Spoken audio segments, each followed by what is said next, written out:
If absolutely nothing can escape a black hole, not even light, then how exactly does its gravity get out? Think about it. People say black holes are ultimate cosmic vacuums.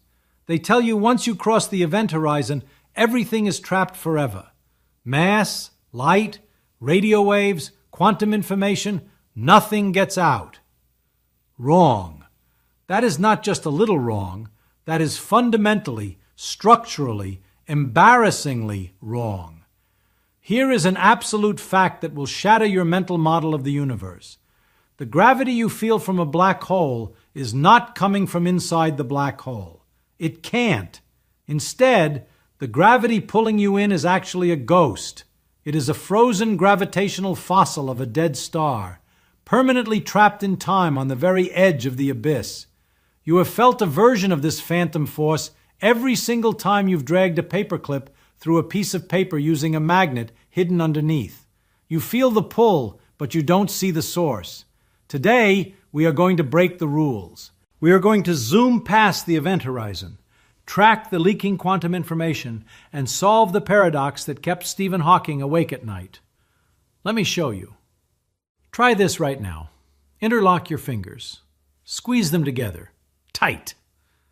Imagine pulling a single grain of sand out from the center of your palms. Hard, right? Now imagine your hands have the crushing density of 1 billion suns. Nothing escapes. Here's the part nobody tells you. Gravity doesn't just happen. It requires communication.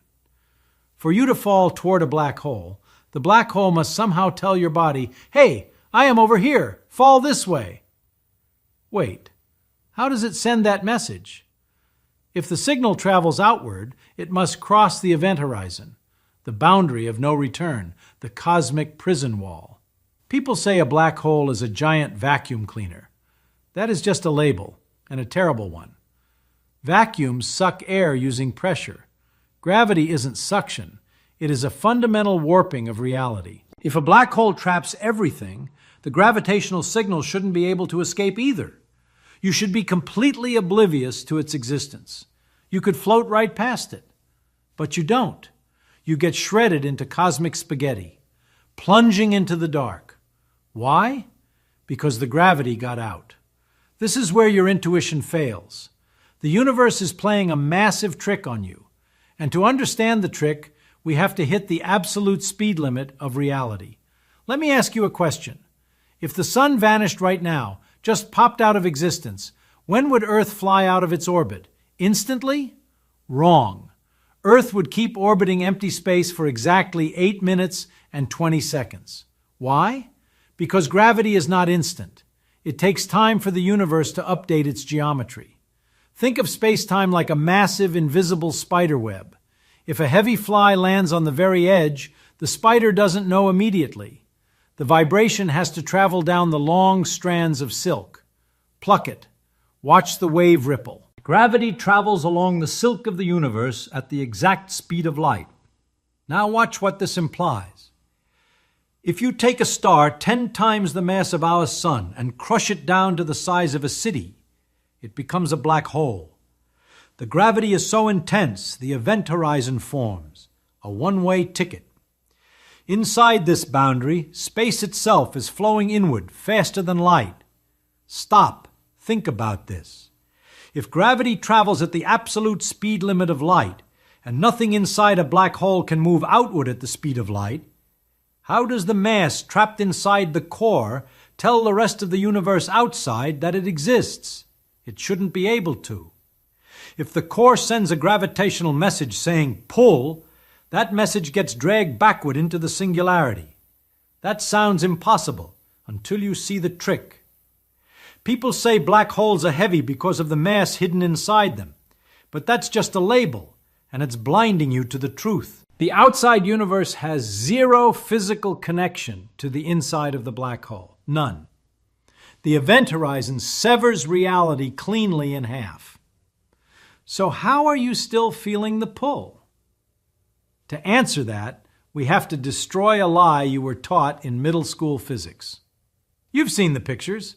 A heavy ball sitting on a rubber trampoline. Erase it from your mind right now. It is completely wrong. And what space-time actually looks like will make your head spin. You've seen it in every single science documentary. A heavy bowling ball sitting on a rubber trampoline. Someone rolls a few glass marbles around it. They spiral inward. The narrator says, "This is gravity." Wrong. Completely, hopelessly wrong. People say space-time is a trampoline, but that's just a label, and it's making you blind to what's actually happening. Think about it. Why does the bowling ball sink into the trampoline? Because Earth's gravity is pulling it down. They are using gravity to explain gravity. It is circular nonsense. Stop. Erase that image from your brain right now. Close your eyes and imagine this instead. Imagine a massive three-dimensional grid of glowing intersecting laser beams, a perfect glowing scaffold filling the entire room you are sitting in. Now, drop a heavy star right in the middle of it. The grid doesn't bend down. There is no down in space. Instead, the grid pinches inward toward the star from every possible direction. It squeezes, it compresses. The very ruler you use to measure distance gets stretched, twisted, and warped. But here is the part nobody tells you. It isn't just space that pinches. It is time. Time itself stretches. The closer you get to that star, the slower your clock ticks compared to mine. And this is where the magic happens. This is the real secret of gravity. Things don't fall because they are pulled by an invisible rope. They fall because they are taking the laziest path through time. Everything in the universe naturally wants to move toward where time flows the slowest. Hold on to that thought, because it's about to break physics. When a star collapses into a black hole, that 4D grid pinches so violently that time effectively stops at the event horizon, the boundary line. The fabric of space is flowing inward like a waterfall, rushing inward faster than the speed of light. So if the space is falling in faster than light, and time has stopped at the edge, how does the gravitational pull get out to you? How does the black hole communicate its mass to the outside world? To answer that, we have to shrink down. We have to abandon the massive grid of space-time and look at the absolute smallest building blocks of reality, the quantum realm. Let me introduce you to the graviton and the massive headache it causes. Welcome to the quantum realm. Let me zoom you in. Imagine shrinking down until a single atom looks the size of the entire solar system. Here, the smooth grid of space-time does not exist. Everything is chaotic, jiggling, snapping, popping. In this bizarre world, forces are not invisible fields. They are microscopic messengers playing catch. If an electron wants to push another electron away, it throws a photon. Smack, recoil. We call these messenger particles. Now, gravity needs a messenger too. We call it the graviton. People say gravitons are just theoretical, but that's just a label. The math demands them. If the sun wants to hold Earth in orbit, it sprays a relentless, invisible storm of gravitons. Catch, pull, catch, pull. But here is the massive, reality-breaking problem. Gravitons, if they exist, must obey the absolute cosmic speed limit of light. Are you seeing the problem yet? Let's go back to our black hole. You are floating 1,000,000 miles outside the event horizon. Inside the black hole is the singularity, the crushed remains of the dead star. For that dead star to pull you, it has to throw gravitons at you. But gravitons only travel at the speed of light. And the defining rule of a black hole is that the escape velocity is faster than light. So the dead star throws a graviton upward, the graviton races outward at light speed, but space itself is flowing inward much faster. It is like trying to swim upstream in a waterfall, falling faster than you can paddle. The graviton never crosses the horizon. It gets dragged back down into the dark abyss. Snap. Gone. No gravitons escape. No message is received. If gravitons cannot get out, you shouldn't feel gravity outside a black hole. You should be completely free to fly away. Wrong. You are still being pulled. You are trapped. This isn't just theory. This is happening right now in the center of our galaxy. So how is the message getting out? How does the force cross the uncrossable boundary? If the particles are trapped forever, what exactly is grabbing your ship and dragging you into the dark? The answer lies in a tiny, beautiful loophole in the laws of quantum physics. A fundamental difference between a flowing river and a deeply frozen lake. Let's look at the static field. Prepare to have your mind blown. There is a fundamental difference in physics that nobody explains properly. A difference that solves the entire graviton paradox instantly. Let me say that again because it should terrify you. You are being pulled by something that isn't moving. We need to talk about radiation versus static fields. Think of a hairdryer. You turn it on. It blows hot air. It pushes against your hand. That is radiation. It requires energy to travel from point A to point B. It requires new particles to flow out constantly. Now, think of the wind outside your window. The wind is not a hairdryer. It isn't coming from a specific nozzle. It is a massive pre-existing pressure difference in the atmosphere. You feel the push, but nothing new is being created. The air was already there. It is just rearranging itself. That is a static field. Here's the part nobody tells you. Gravity comes in two flavors. Gravitational waves, like ripples on a pond, are radiation. They carry news of changes. They move at the speed of light. They use actual gravitons flying through space. But the steady, everyday pull of a planet, the orbit of the Earth around the sun, that is not radiation. That is a static field. It is the wind, not the hairdryer. Now watch what this implies.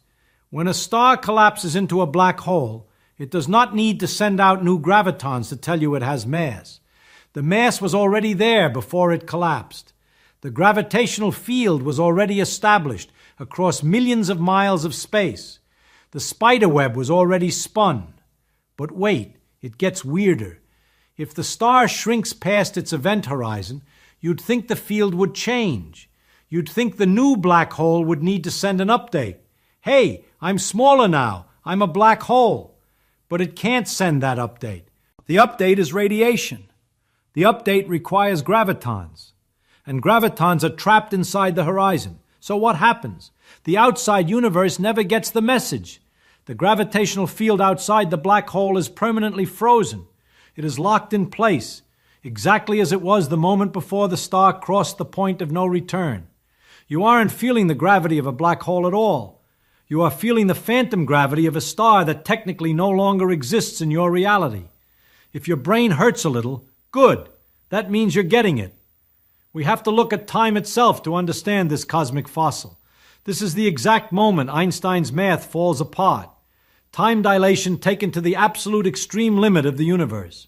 Close your eyes and imagine watching a giant star collapsing in on itself.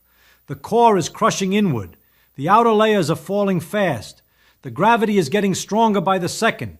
You are safe, watching from 1 billion miles away through a telescope. Now watch what this implies. As the star gets closer and closer to forming an event horizon, the space-time grid pinches harder and harder. Remember the grid? The laser beams twisting and stretching? Time on the surface of that star is slowing down relative to you. The closer it gets to the critical point, the slower time flows. To you, the outside observer, the collapse seems to take longer and longer. Here's the part nobody tells you. From your perspective, the star never actually crosses the event horizon. It never completely collapses. The image of the star gets darker, redder, and fainter as light struggles to escape the intense gravity. But it takes literally an infinite amount of time for the star to vanish completely from your view. To the universe outside, a black hole is not a hole at all. It is a frozen star. People say the star is dead, but that's just a label. To the outside universe, it is immortalized in its final, dying breath. Its gravitational field is locked exactly as it was the moment before it became a black hole. The gravity you feel right now, the pull dragging you in, it is the gravity of the star before it collapsed. It is a phantom field left behind in the fabric of space. The static field doesn't need to be updated because, from the perspective of the outside universe, the star is still technically collapsing. It is permanently stuck on the edge of oblivion, so the gravity isn't escaping the black hole. It was always there. It never went inside. But wait, if nothing escapes and the field is just a frozen fossil, how do black holes eventually die? Because they do die. They evaporate. And they do it by leaking the most mysterious quantum information in existence. Let's talk about the boiling vacuum of space. You might say, okay, the gravity is a frozen fossil. Nothing goes in, nothing comes out. The end. Wrong. The universe hates a true vacuum. It despises emptiness. If you take a box, pump out all the air, block all the light, and cool it to absolute zero, it is not empty. It is boiling. Let me show you. Empty space is actually a roaring ocean of quantum fields, and these fields are constantly vibrating. Sometimes a vibration is so strong it pops a pair of particles into existence out of pure nothingness, matter and antimatter. They appear, they slam back together, and they vanish. Pop, poof, pop, poof. We call them virtual particles. People say empty space is boring, but that's just a label. It is a chaotic, bubbling cauldron. Now watch what this implies. What happens when this bubbling ocean meets the absolute edge of a black hole, the event horizon? Imagine a pair of these virtual particles popping into existence right on the razor-thin boundary.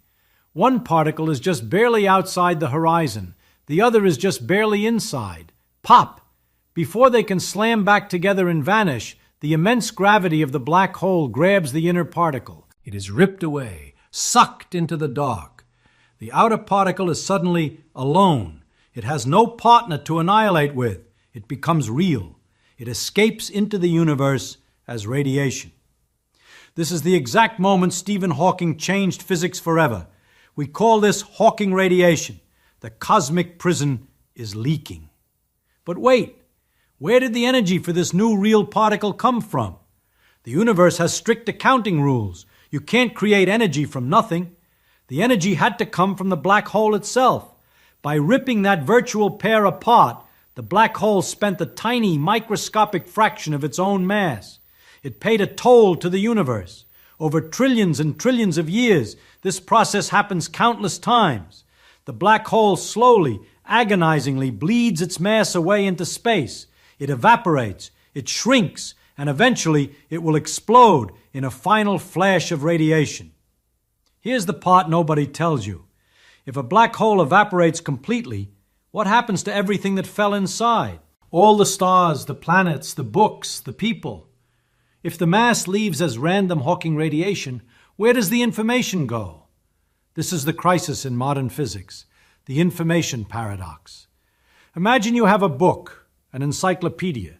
You read every single page. You know exactly what it says. Now you throw that book into a fire. You burn it completely until it is nothing but ash and smoke. People say the information is gone, but that's just a label. In physics, the information is never gone. If you had a supercomputer powerful enough to track every single atom of smoke, every photon of light, and every molecule of ash, you could run the simulation backward. You could mathematically rebuild the book. You could read it again. Information is conserved, always. It is a fundamental law of quantum mechanics. Now watch what this implies. You throw the encyclopedia into a black hole. It falls past the event horizon. Gone. Trapped in the frozen star. Wait. The black hole is evaporating, right? Hawking radiation. The virtual particles popping into existence and stealing mass away. Over trillions of years, the black hole shrinks and eventually vanishes. The energy that made up the book is released back into the universe as Hawking radiation. But here is the massive reality-breaking problem. Stephen Hawking's math showed that this radiation is perfectly random.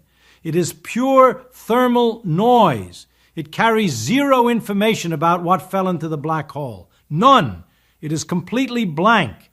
If the black hole vanishes and the radiation is blank, where did the information of the book go?